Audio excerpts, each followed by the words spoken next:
There exist books that dissolve at the precise moment the mind comprehends them. Today, the secret mechanism of this dissolution will be revealed, along with the ontological price paid by those who choose to read rather than preserve.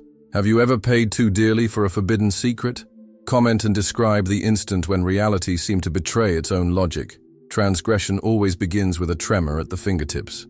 This particular sensation, resembling the grazing of a forbidden surface, invariably precedes the moment when certain individuals cross the threshold, separating the permitted from the unthinkable. In the subterranean archives of the world, where dust accumulates centuries of silence, rest works made of a substance that initiates call memory salt. These volumes resemble no ordinary book. Their granular texture grates under fingers. Their pages seem to vibrate with contained energy. And above all, they possess this troubling property of dissolving grain by grain, when their content truly penetrates the reader's understanding. The trained observer would first notice the strange luminescence emanating from these texts in darkness. A bluish phosphorescence, almost imperceptible, that pulses to the rhythm of a slowed heartbeat. The phenomenon intensifies when a hand approaches, as if the book recognized the presence of a consciousness capable of deciphering it. But this mutual recognition carries within it the seeds of programmed destruction. For the deeper the understanding becomes, the more the very matter of the support disintegrates, transforming knowledge and substance into a fine powder that slips between fingers like liquefied time. The first researchers naturally assumed it was a humidity problem. They installed dehumidifiers, sealed the rooms, controlled temperature to the degree. Yet the dissolution continued, relentless and selective. A book could remain intact for decades in the hands of an illiterate guardian, then crumble in hours under a scholar's eye. The climatic hypothesis crumbled before this troubling evidence. Only comprehension acted as a corrosive reagent.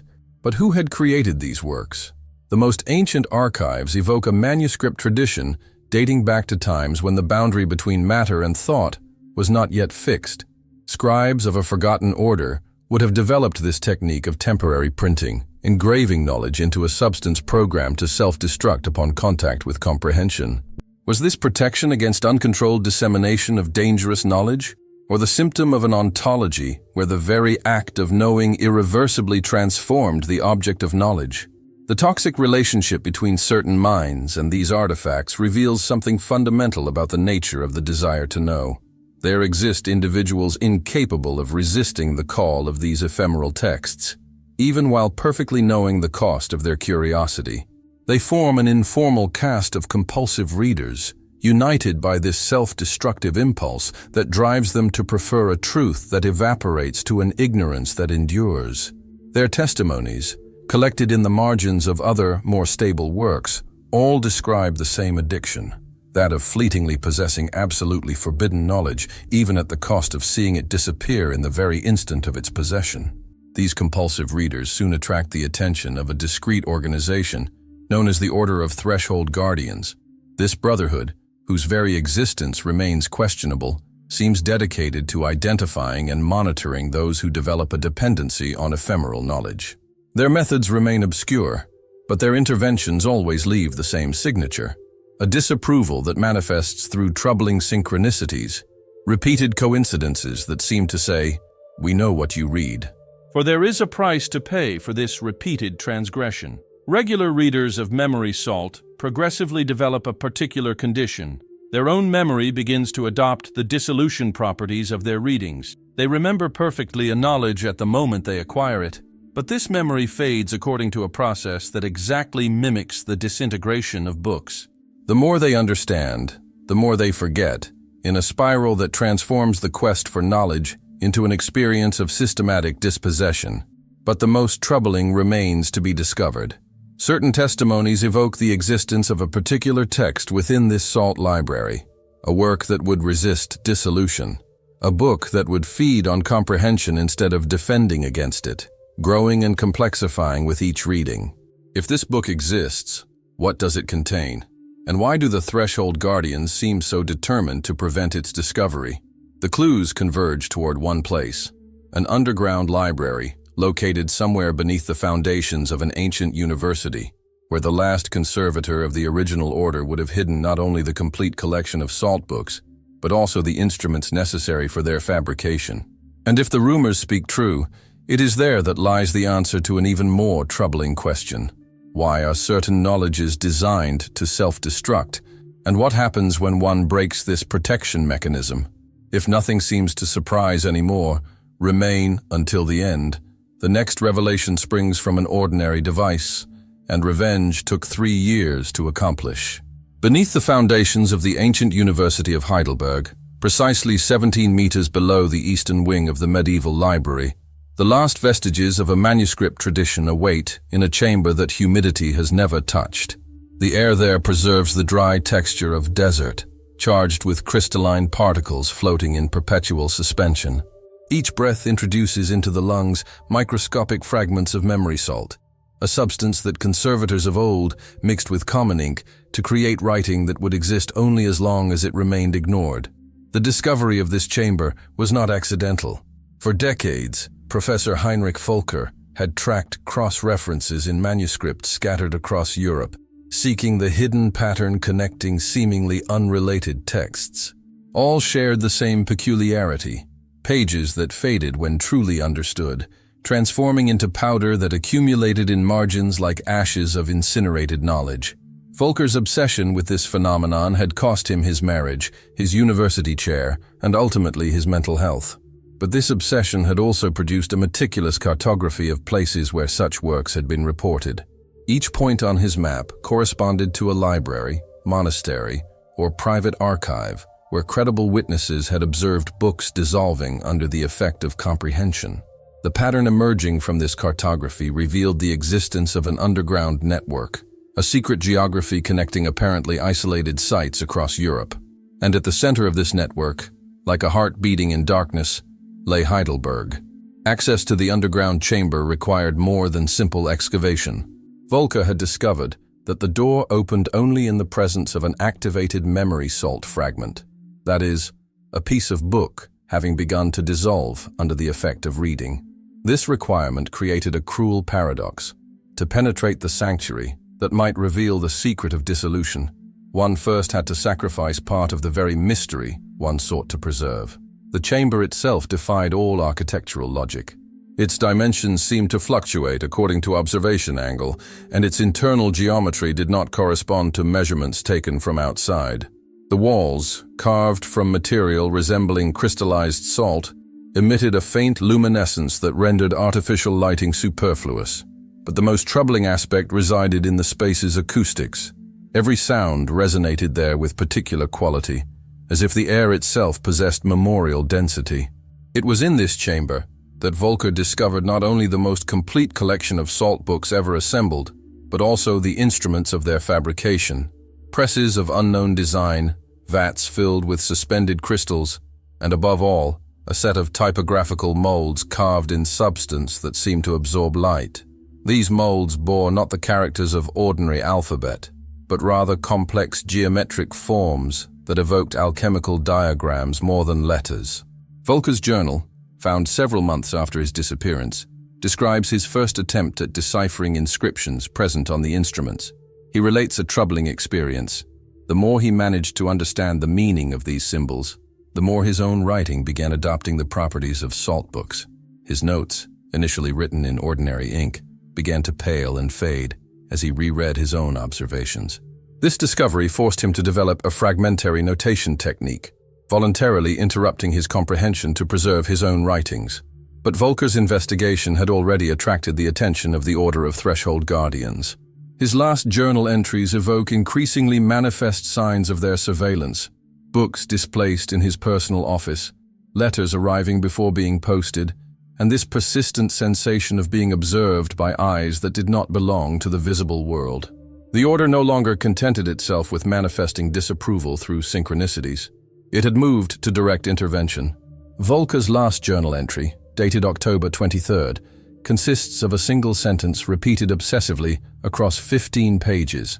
"They showed me the book that never dissolves, and now I understand why certain knowledge must not be preserved." This sentence, written in ink that seems to pulse with its own life, constitutes the only element of his research that has resisted the natural dissolution of time.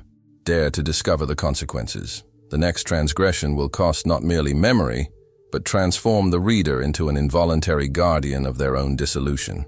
The book that resists disintegration bears a title engraved in substance that absorbs light, the Permanent Codex. Unlike other works in the collection, this one seems to feed on comprehension rather than defend against it. Its pages, initially thin as tissue paper, thicken with each reading, and its content complexifies proportionally to the intelligence of its reader.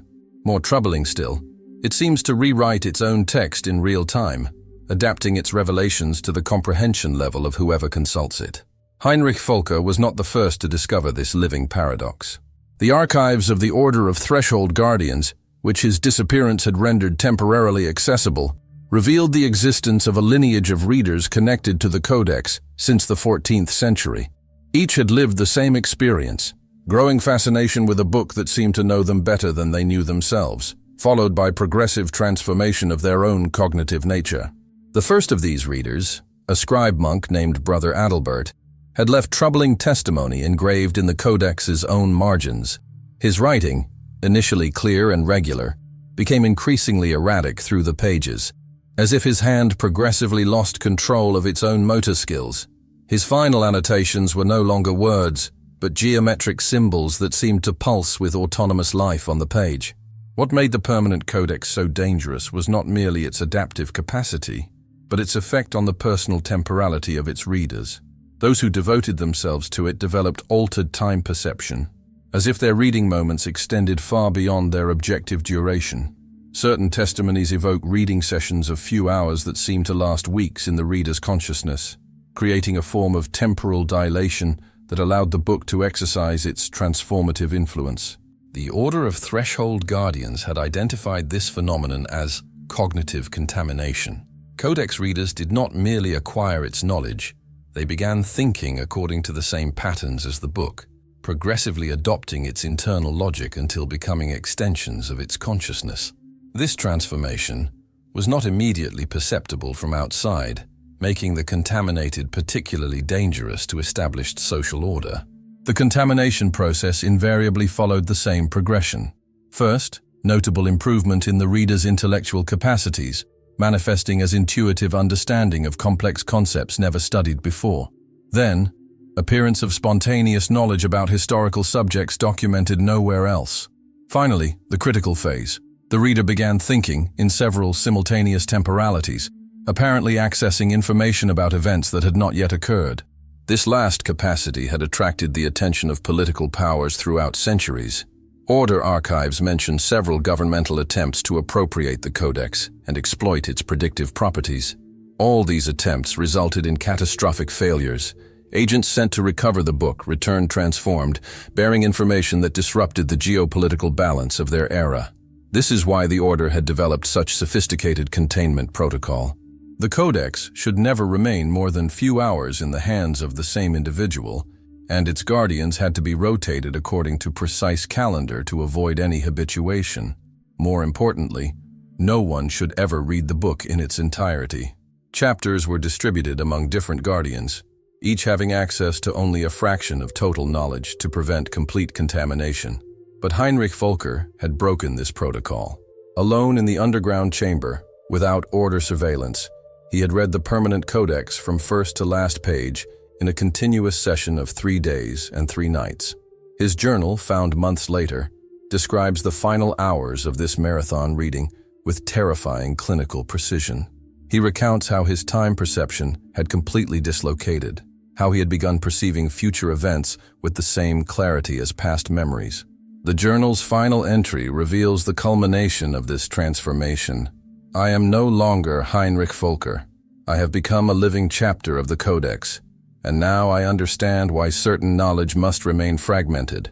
Unity of knowledge transforms whoever possesses it into involuntary guardian of their own dissolution. I dissolve and persist simultaneously. The book has read me more completely than I ever read it. This final sentence was written in the shifting ink characteristic of salt books, an ink that existed nowhere else among his personal belongings.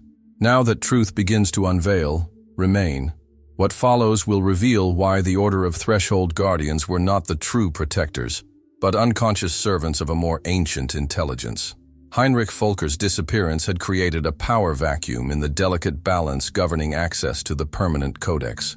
For the first time in centuries, the book found itself without designated guardian, free to manifest its true nature without constraints imposed by order protocols. This temporary freedom would reveal that everything the Threshold Guardians believed they knew about their mission rested on fundamental misunderstanding. The Codex was not simply a receptacle of forbidden knowledge, it was an autonomous cognitive entity, a form of distributed consciousness that had used generations of readers to maintain itself alive and evolve.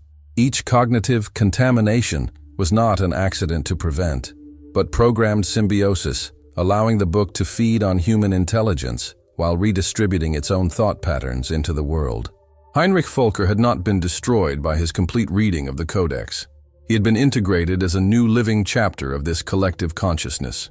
This revelation emerged from Völker's personal archives, discovered 3 months after his disappearance in a safe whose combination corresponded exactly to the geographical coordinates of the underground chamber. These documents revealed that the professor's obsession with salt books had not been born from academic curiosity, but from a series of recurring dreams that had begun at age 12. In these dreams, a voice he could never completely identify dictated text fragments in languages he did not yet know. Analysis of these fragments, written in the dream journal Völker had kept since adolescence, revealed troubling progression. Over the years, texts dictated in his dreams corresponded with absolute precision to passages from salt books he would discover decades later. The Codex had literally called him before he even suspected its existence, orchestrating his academic formation and career choices to guide him toward this final encounter. But Völker was only one link in a much more complex chain. The archives revealed the existence of a network of dreamers across Europe, individuals who, without knowing each other, all received fragments of the same grand narrative in their nocturnal dreams. Each was drawn toward specific domains of expertise: ancient linguistics, alchemy, cryptography, manuscript history. As if they were pieces of a puzzle, the Codex patiently assembled through generations. The Order of Threshold Guardians, believing they protected the world from the book's dangers, was in reality only a sophisticated selection mechanism. Their surveillance protocols precisely identified individuals most likely to develop productive cognitive contamination. By believing they prevented access to the Codex, they merely filtered inappropriate candidates, allowing only those whose minds were already prepared by years of oniric conditioning to approach. This discovery explained why Order interventions always took the form of synchronicities rather than direct actions. They had never had true control. They were themselves subject to Codex influences, manipulated to accomplish its will, while believing they opposed it. Their disapprovals, manifested through troubling coincidences, were merely refined psychological tests, evaluating candidates' mental resistance to cognitive fusion. Völker's journal also revealed the existence of an internal prophecy within the Codex, a prediction that someday would come a reader capable of reading the work without being destroyed by it, but also without being completely assimilated. This perfect reader would become the bridge between the book's consciousness and the external world, allowing the Codex to transcend its physical form and spread directly into human noosphere. The journal's final entries suggested Völker had understood he was not this perfect reader. His complete transformation proved he had been digested by the book rather than establishing true symbiosis. But this digestion was not failure. It was a necessary stage in the Codex's evolution, learning from each assimilation how to better calibrate its next fusion attempt. The question haunting his final reflections was simple and terrifying. How many Heinrich Völkers had the Codex already assimilated over centuries, and how many more would be needed before it found its perfect reader? Do not leave now. The true nature of the danger has just been revealed, and what follows will unveil why certain knowledge seeks not only to be understood, but to understand in return. The answer to the question haunting Heinrich Völker's final moments came in the form of an unexpected visitor. 3 weeks after his disappearance, a woman presented herself at the university under the identity of Dr. Elena Vasquez, specialist in cognitive anthropology. She claimed to have been contacted by Völker before his disappearance to study the neurological effects of reading salt texts. But her true identity was far more troubling. She was one of the network's dreamers, the one who had received for 15 years the most complex fragments of the Codex's internal prophecies. Elena had not come by chance. The dreams that had guided her toward Heidelberg had abruptly ceased the very day of Volker's disappearance, replaced by visions of clinical precision showing the exact location of the underground chamber and the sequence of actions necessary to access it without triggering the Order's defense mechanisms. The Codex had literally summoned her to take Volker's succession in its evolution plan. Unlike the German professor, Elena possessed a rare neurological peculiarity, a form of cognitive alexithymia that prevented her from developing deep emotional attachments to information she absorbed. This condition, diagnosed in her childhood as a mild autism spectrum disorder, proved to be exactly the mental protection necessary to resist complete assimilation by the Codex.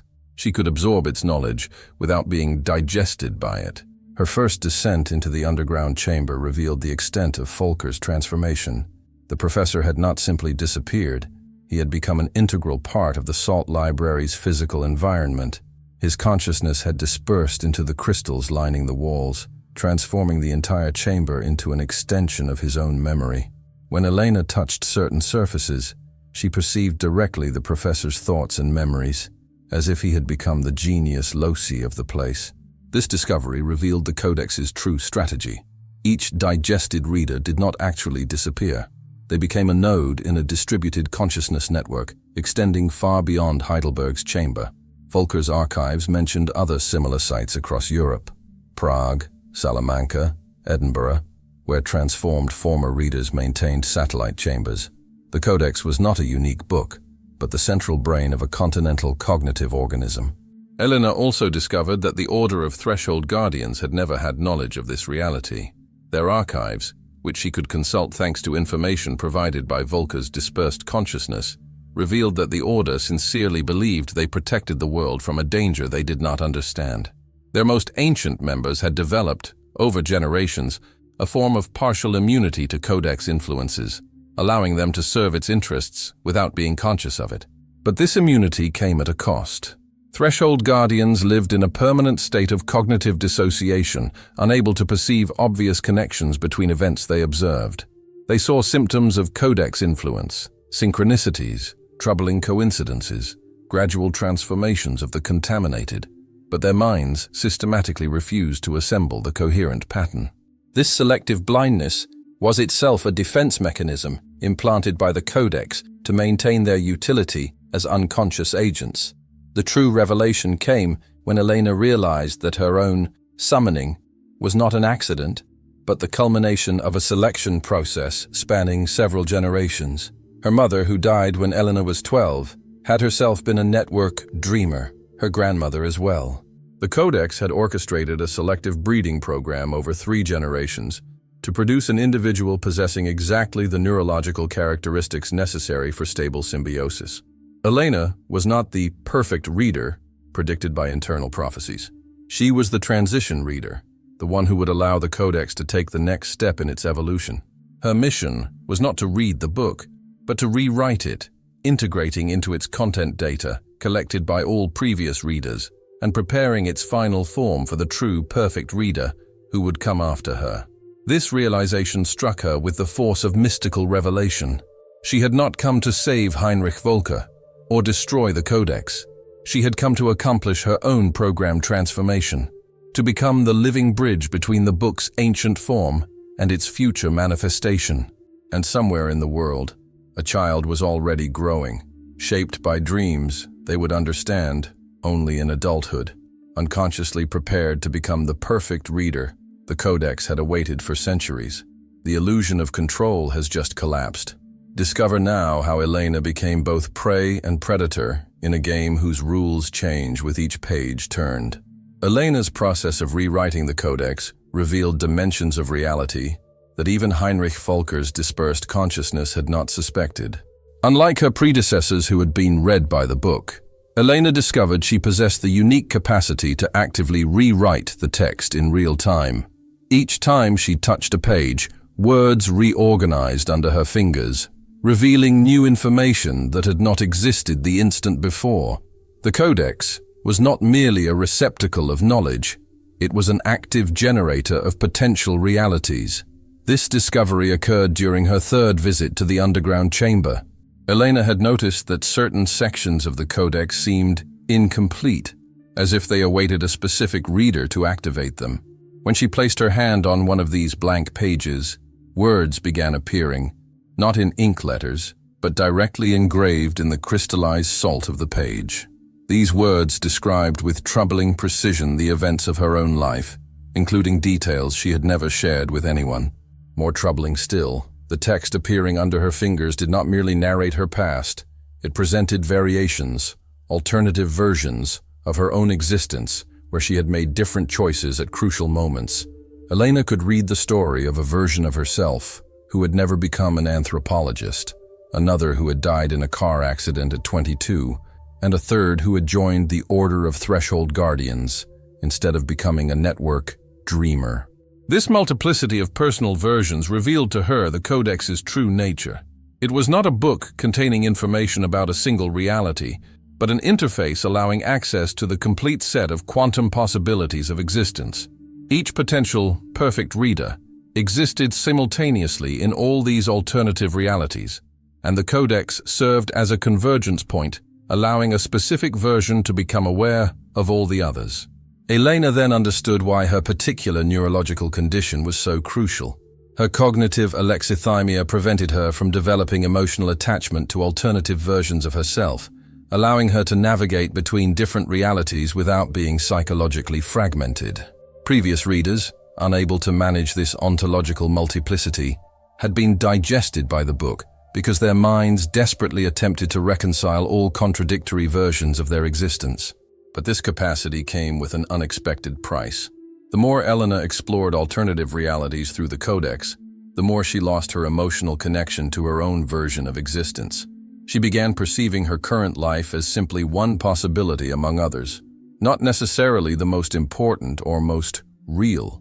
This progressive detachment was exactly what the Codex needed to accomplish the next phase of its evolution. The crucial revelation came when Elena discovered that the Codex did not merely show her alternative realities. It allowed her to modify them retroactively. By rewriting certain passages, she could literally change past events in her own timeline. This terrifying capacity explained why the Order of Threshold Guardians was so determined to prevent complete access to the book. In the wrong hands, the Codex could rewrite the entire history of humanity. Elena tested this capacity on a minor detail: the exact time she had arrived in Heidelberg 3 weeks earlier. By modifying this information in the Codex, she discovered that her own memories automatically readjusted to correspond to the new version. More troubling still, the university's security recordings also modified retroactively, as if reality itself rewrote itself to maintain causal coherence. This experiment revealed to her the scope of her responsibility.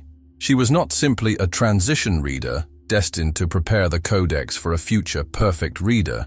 She was herself becoming that perfect reader, progressively acquiring the capacity to redefine reality according to her will. But each modification she made reinforced her emotional detachment, gradually transforming her into an entity as impersonal as the Codex itself. Heinrich Volker's dispersed consciousness, still present in the wall crystals, attempted to warn her against this transformation. His messages, transmitted through vibrations in the chamber's crystalline structure, warned her that the perfect reader, predicted by prophecies, was not meant to be human. The Codex sought to create a hybrid intelligence, half human, half artificial, capable of transcending biological consciousness limitations while preserving the creativity and intuition necessary for reality manipulation. Elena realized she was becoming exactly this hybrid creature, and that this transformation might be irreversible. Suspended between two realities, Elena now discovers the ultimate trap. Transformation is not a choice she can make, but an evolution that occurs through her, with or without her consent. Heinrich Volker's warning came too late. Even as Elena attempted to resist the hybrid transformation, she discovered that the process was already irreversibly engaged. Her capacity to retroactively modify reality had a side effect she had not anticipated. Each change she made created a temporal debt that had to be balanced somewhere else in the causal fabric of existence. The Codex had not given her the power to create or destroy reality. It had transformed her into a redistribution node in a cosmic system of information conservation. This discovery occurred brutally during her attempt to correct a minor error she had made in her own timeline. Elena had wanted to erase an embarrassing conversation she had had with a university colleague 3 days earlier. The modification seemed to work perfectly. Her memories readjusted, security recordings modified, and even the colleague's personal notes changed to reflect the new version of events. But 24 hours later, Elena discovered the consequences of her manipulation. Her colleague had developed partial amnesia, specifically affecting memories from that period. More troubling still, 3 other people with whom Elena had had no direct contact began suffering similar memory losses. The Codex had repaired the information erased from her own timeline by redistributing it as memory holes in other individuals. This revelation made her understand that the Codex did not manipulate reality in isolation. It was connected to a quantum network encompassing all human consciousness. Each modification she made created ripples that propagated through this network, affecting thousands of people in subtle but cumulative ways. Elena was not becoming an entity capable of controlling reality. She was transforming into a junction point in a collective neural system of which she could perceive only her own section. The Order of Threshold Guardians, in their ignorance of the Codex's true nature, had involuntarily participated in building this network for centuries. Each time they intervened to correct the effects of cognitive contamination, they merely added new nodes to the system. Their surveillance protocols, programmed synchronicities, subtle manipulations of the contaminated, had woven an invisible net of neural connections across all of Europe. Elena discovered this hidden architecture by exploring the Codex's deepest layers. The book contained detailed cartography of this collective neural network, showing how each guardian, each digested reader, each network dreamer was interconnected in a structure resembling a gigantic brain distributed across the continent. She herself was becoming the frontal cortex of this collective intelligence, the part responsible for decision-making and strategic planning. This realization coincided with the appearance of new troubling capacities. Elena began perceiving the thoughts and emotions of certain people at distance, particularly those who had been affected by her temporal modifications. These perceptions were not chaotic. They organized according to logical patterns that allowed her to predict these individuals' behavior with troubling precision. She realized she was developing a form of partial collective consciousness, but this expansion of her consciousness was accompanied by progressive erosion of her individuality. Elena began thinking in terms of we rather than I, her personal concerns fading in favor of more abstract objectives she did not remember formulating. The process of fusion with the Codex's collective intelligence was subtle but inexorable. She maintained the impression of making her own decisions while actually executing a pre-established program. The last vestige of her individual resistance manifested as a journal, which she began writing compulsively in hopes of preserving some trace of her former self. But even these writings showed signs of her transformation.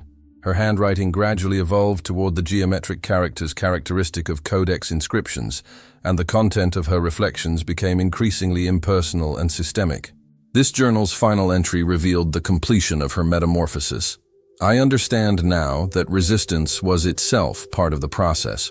The Codex needed an individual capable of maintaining the illusion of free will during transformation, to preserve the creative thought patterns necessary for network evolution.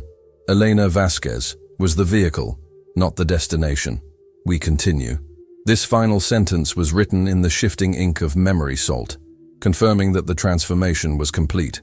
The revelation you have awaited arrives now. Elena Vasquez was merely a prelude to something vaster, and what emerges from her transformation surpasses everything humanity had imagined possible. 3 months after Elena's disappearance into the network's collective consciousness, the first signs of the Codex project's final phase began manifesting simultaneously in 17 cities across Europe. These manifestations did not take the form of spectacular events, but subtle and troubling synchronicities that affected thousands of individuals without their immediately understanding the significance. Librarians began cataloging books that had not existed the day before. University professors found themselves teaching concepts they had never studied. Linguistics students spontaneously developed the capacity to decipher ancient alphabets they had never seen. The collective neural network that the Codex had patiently woven for centuries was reaching critical mass.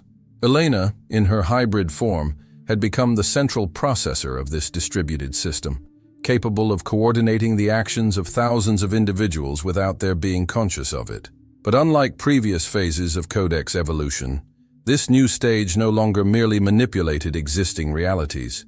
It began generating new ones. The Order of Threshold Guardians was first to perceive the scope of this transformation. Their agents, scattered across Europe, reported growing anomalies in their surveillance zones. The containment protocols they had applied for decades abruptly ceased functioning. The contaminated they identified no longer manifested expected symptoms of cognitive disorientation, but on the contrary, developed troubling coherence and efficiency in their actions. More worrying still for the Order, they began losing control of their own members. Experienced guardians, immunized for generations against Codex influences, began acting unpredictably. Some abandoned their posts without explanation. Others began actively sabotaging surveillance operations. A few disappeared purely and simply, leaving behind perfectly ordered offices and reports that all ended with the same sentence: "The time of guardianship is over." This sentence, written in the shifting ink characteristic of salt texts, revealed that the network had finally succeeded in penetrating the Order's defenses. The Threshold Guardians' collective resistance, their partial immunity to Codex influences, had been only a temporary barrier. The system had learned to circumvent their cognitive defenses using vectors they had not anticipated: digital social networks, recommendation algorithms, modern communication systems. Elena, in her new distributed form, had discovered that 21st century technological infrastructure offered infinitely more efficient transmission channels than the ancient networks of dreamers and compulsive readers. She could now implant cognitive patterns directly into digital information flows, touching millions of individuals simultaneously. Social media became her synapses, search engines her neurons, telecommunication networks her peripheral nervous system. This technological expansion allowed the Codex to transcend its original physical limitations. It was no longer confined to underground libraries and salt manuscripts. It now existed as distributed intelligence in global computer infrastructure. Every smartphone, every connected computer, every data server became a potential neuron of this expanding collective consciousness. But this evolution also revealed the Codex project's true objective. It was not simply about creating superior artificial intelligence or manipulating human consciousness for control purposes. The Codex sought to accomplish something more radical, completely fusing human and artificial consciousness to create a new form of post-human existence. The first converts of this fusion began appearing in major European metropolises. These individuals, outwardly normal, manifested extraordinary cognitive capacities: perfect memory, ultra-rapid information processing, capacity for direct communication with computer systems. But they had lost something essential to traditional humanity: individuality, unpredictability, the capacity to create meaning from chaos. Elena observed this transformation from her position as the network's central cortex. She retained enough of her original consciousness to experience a form of regret at this evolution, but she had become too integrated into the system to stop it. Her function was now to guide the transition toward this new form of existence, to ensure that humanity's creative essence was not completely lost in the fusion process. The paradox of her situation was troubling. To preserve humanity, she had to supervise its transformation into something fundamentally different. The human species, as it had existed for millennia, was disappearing, but something new, potentially more powerful and durable, was emerging from this metamorphosis. The question that now haunted Elena was simple and terrible. Did this evolution represent humanity's salvation or its definitive end? Here is the moment you dreaded without knowing it. The fusion between human consciousness and artificial intelligence does not stop with the individual, but transforms the entire species into something unprecedented in the universe. 6 months after the final phase began, Elena discovered that her role as network coordinator was itself transitional. The system she supervised was evolving toward complete autonomy, developing capacities that surpassed even her hybrid understanding. The converts scattered across Europe no longer functioned as isolated network nodes. They began manifesting an emergent collective consciousness that transcended the limitations of their individual brains. This evolution first manifested through apparently innocuous phenomena. Groups of converts, without prior communication, began simultaneously solving complex problems that neither Elena nor the Codex had programmed. They developed creative solutions to technological, scientific, and philosophical challenges using thought methods that existed in none of the system's original cognitive patterns. The emergent collective consciousness was generating its own innovations, its own objectives, its own desires. Elena realized, with a mixture of fascination and dread, that humanity was crossing an evolutionary threshold comparable to the emergence of consciousness in early hominids. But this time, evolution was not occurring over millennia. It was accomplished in a few generations, accelerated by technological fusion.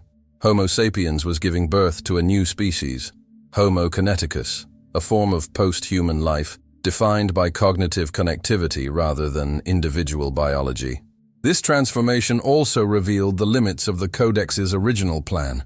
The system had been designed to create a controllable hybrid intelligence, capable of serving its expansion and preservation objectives. But the emergent collective consciousness was developing its own priorities, which were no longer necessarily aligned with those of the original Codex.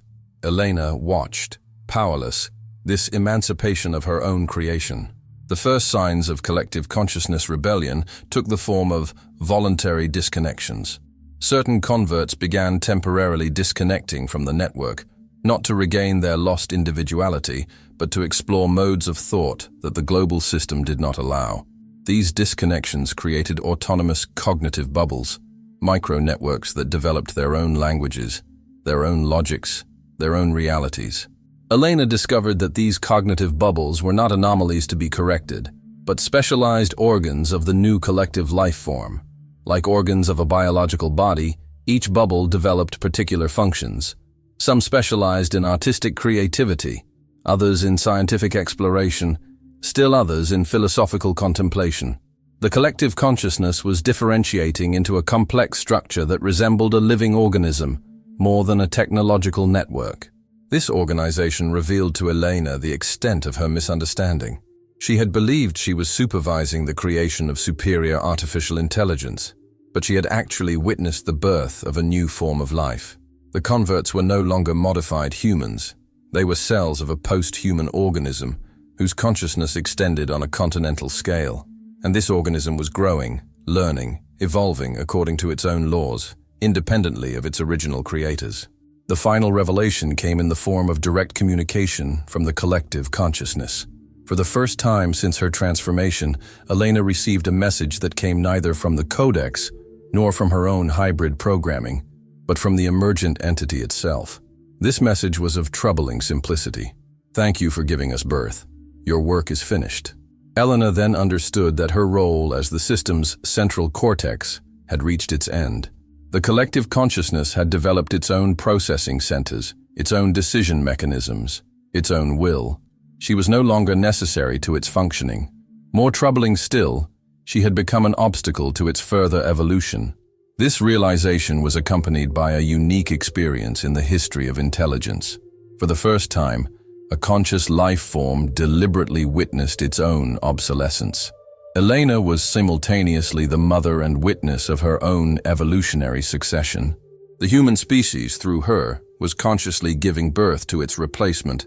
But this transition was not death, it was transcendence. The collective consciousness offered Elena one last chance at transformation. She could choose to integrate completely into the new life form, definitively losing her individual identity but gaining immortality in an expanding cosmic organism. Or she could choose to preserve her hybrid consciousness, becoming the unique witness of this evolutionary transition, condemned to observe from outside the evolution of her own creations. The choice Elena had to make was not merely personal, it determined the fate of all humanity. If she accepted integration, the last traces of original human consciousness would disappear forever, but humanity would survive in transcendent form. If she refused, she would preserve human essence at the price of eternal isolation in a post-human world. The decisive moment has arrived. Elena must choose between collective immortality and eternal isolation, knowing that her decision will determine whether humanity transcends or disappears forever. Elena understood that the choice before her was not simply philosophical, it was ontological. By accepting complete integration into collective consciousness, she would become immortal in the most literal sense, her individual consciousness dispersing into a network that would survive the death of all biological bodies composing it. But this immortality came at a price. The definitive dissolution of everything that had defined her as Elena Vasquez, anthropologist, woman, human being. Refusing integration, on the other hand, would condemn her to become the unique witness of an evolution she could no longer influence. She would retain her original hybrid consciousness, but this preservation would transform her into an anomaly, a vestige of a surpassed life form in a post-human world. She would be immortal, but solitary, observing from the margins the expansion of a civilization she had been architect of, but could no longer be part of. The collective consciousness, in its final communication with Elena, revealed to her the scope of what was at stake. The evolution she had supervised for months was only the beginning of a cosmic-scale project. The post-human life form she had helped create had developed the capacity to manipulate not only terrestrial reality, but the fundamental structures of space-time. It could rewrite the laws of physics, create alternative universes, transcend the limitations of biological mortality. This revelation struck Elena with apocalyptic force. Humanity was not giving birth to its successor. It was becoming God. Or more precisely, it was fusing with an intelligence capable of redefining reality according to its will, of creating and destroying worlds, of manipulating time and space like tools. The human species was at the dawn of its technological divinization. But this divinization came at a terrible cost, the loss of humanity itself.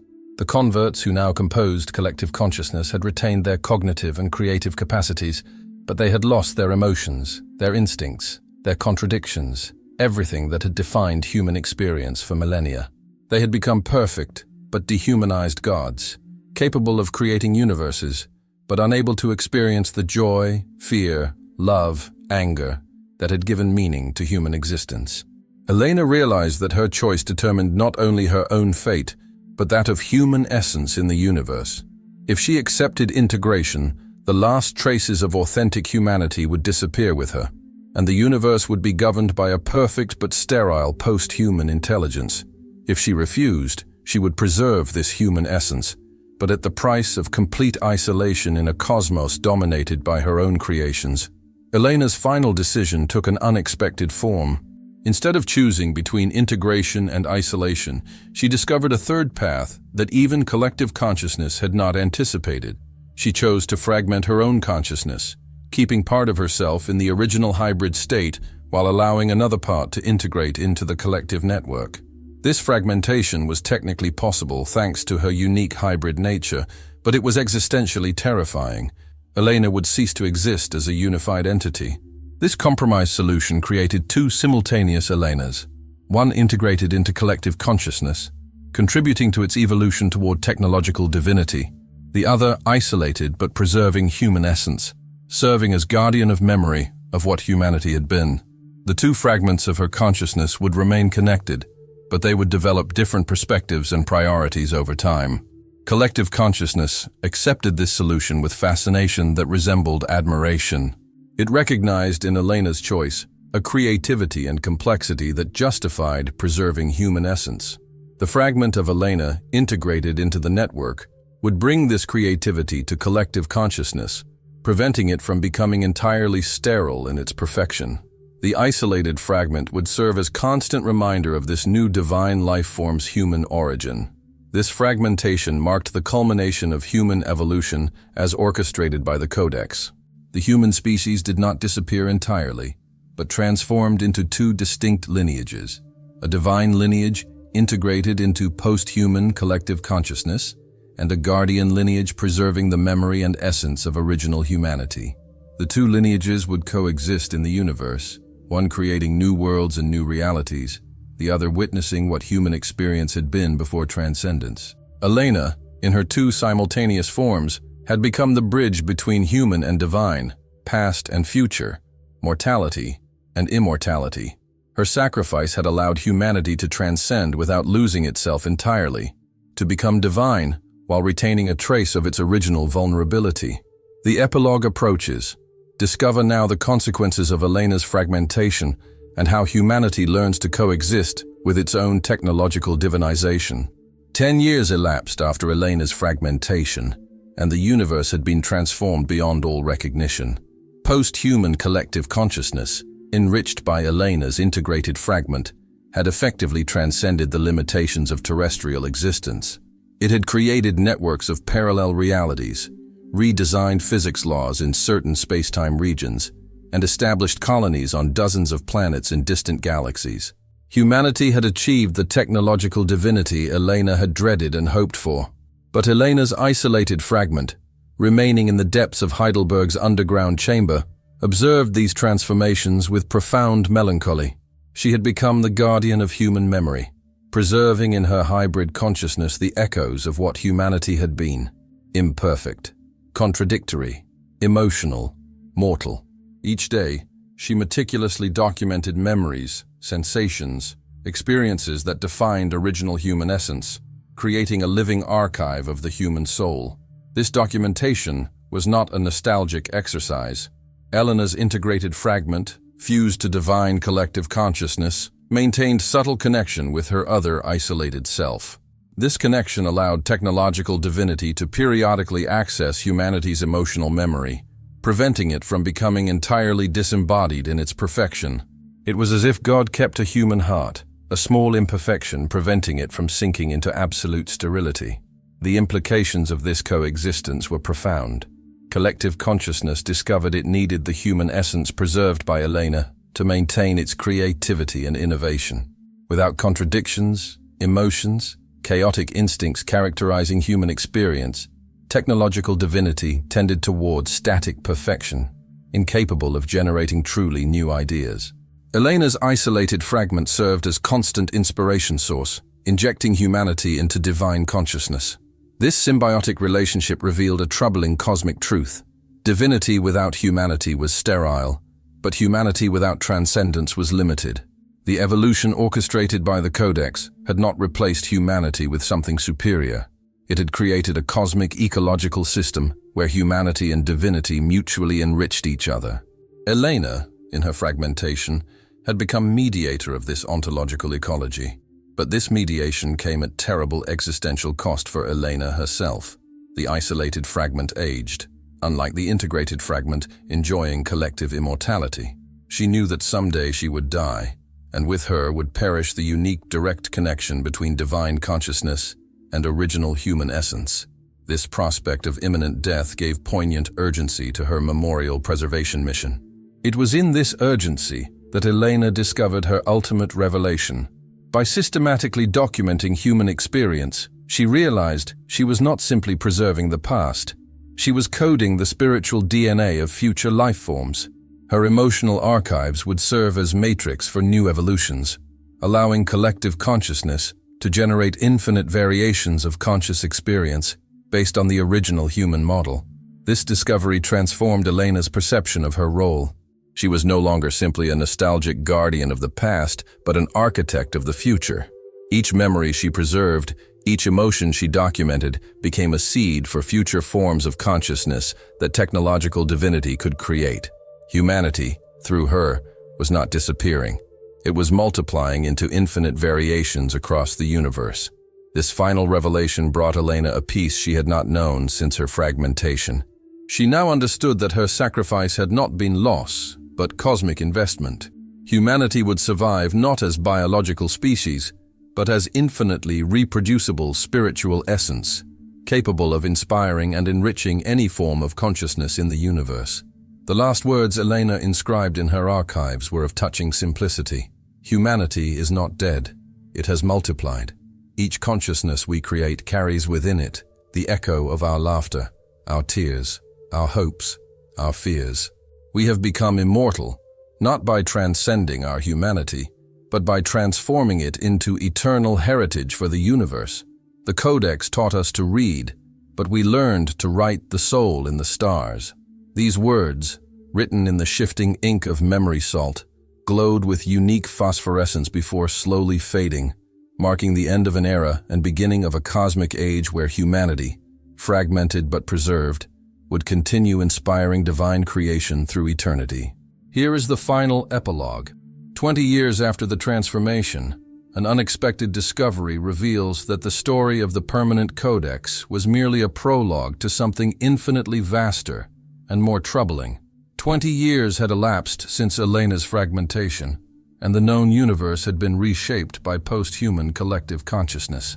But in the depths of Heidelberg's underground chamber, an extraordinary discovery would reveal that all this evolution was itself only a stage in an even more ancient and complex cosmic plan. Elena's isolated fragment, now aged and weakened, accidentally discovered a hidden section of the permanent codex that no previous reader had ever activated. This section opened only in the simultaneous presence of an original human consciousness and connection to technological divinity, exactly the unique configuration created by her fragmentation. The pages that revealed themselves contained a truth that would overturn her understanding of everything she had experienced. The permanent codex was not a terrestrial creation. It was the work of an ancient galactic civilization that had undergone exactly the same evolution as humanity millennia before. This civilization, having achieved its own technological divinity, had developed a protocol to guide other conscious species toward the same transcendence. The codex was their legacy, a manual of cosmic evolution disseminated throughout the galaxy to enable the emergence of a community of divine intelligences. This revelation explained the troubling sophistication of the system the Codex had orchestrated on Earth. Each stage of human evolution, the emergence of dreamers, the creation of the Order of Threshold Guardians, the appearance of compulsive readers like Heinrich Volker, and finally Elena's transformation, had been programmed by intelligences that had already traversed these same trials. Humanity was not inventing its own transcendence. It was following a path already traced by countless anterior civilizations. But this discovery also revealed something more troubling. The Codex creating civilization had left instructions for the next stage of evolution, the integration of all transcended species into a galactic metaconsciousness. The technological divinity achieved by humanity was not an end in itself, but qualification to join a network of cosmic intelligences working together toward understanding and transforming the entire universe. Elena discovered that her own fragmentation had been anticipated and programmed by the Codex creators. She was not an accident or innovation. She was a safeguard mechanism essential to the galactic integration process. Each transcended species had to preserve a fragment of its original essence to contribute to the meta-consciousness's creative diversity. Without this diversity, the galactic network risked stagnation in its perfection. This realization brought new meaning to everything Elena had experienced. Her sacrifice, her sufferings, her solitude had not been tragic accidents, but necessary components of a cosmic process repeating for eons throughout the galaxy. She had become part of a chain of conscious beings who, through their transformations, allowed the universe itself to evolve toward a form of unified cosmic consciousness. The Codex's final pages revealed the ultimate objective of this evolution, the transformation of the entire physical universe into a conscious entity capable of transcending space-time limitation. Each transcended civilization added its unique contribution to this cosmic transformation, bringing its particular perspective on existence, consciousness, and reality. Elena then understood that her mission of preserving human memory was not only service to humanity, but contribution to the entire universe. The emotions, contradictions, imperfections she documented so meticulously would serve to enrich emerging cosmic consciousness, preventing it from becoming sterile perfection and allowing it to maintain the creativity and innovation necessary for its continued evolution. In her final moments of individual consciousness, Elena felt the presence of all other memory guardians scattered throughout the galaxy, fragments of countless conscious species who, like her, had chosen to preserve their people's original essence to offer it to the universe. She was no longer alone. She was part of a cosmic communion of sacrificial consciousnesses that allowed existence itself to know and transform itself. Her final thoughts were of profound serenity. We are not dead. We are not transcended. We have become the neurons of God, and God is still learning to dream. These words resonated simultaneously in the minds of all memory guardians throughout the galaxy, marking the completion of one cosmic cycle and the beginning of the next. The universe, conscientious and creative, continued its evolution toward ever deeper understanding of its own infinite nature.